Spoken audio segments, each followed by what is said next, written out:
கர்த்தருடைய பரிசுத்த நாமத்திற்கு ஸ்தோத்திரம்.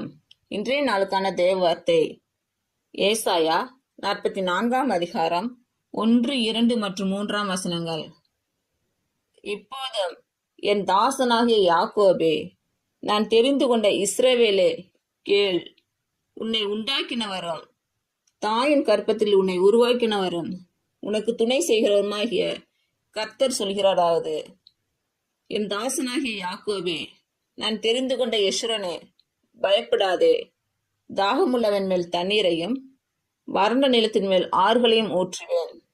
உன் சந்ததியின் மேல் என் ஆவியையும் உன் சந்தானத்தின் மேல் என் ஆசீர்வாதத்தையும் ஊற்றுவேன். இன்று பிறந்த நாள் மற்றும் திருமண நாள் காணும் அனைவருக்கும் இயேசு கிறிஸ்துவின் நாமத்தினாலே வாழ்த்துக்கள். கர்த்தர் உங்கள் பலவீனங்களை மாற்றி உங்களுக்கு பலத்தை கட்டளையிடுவாராக.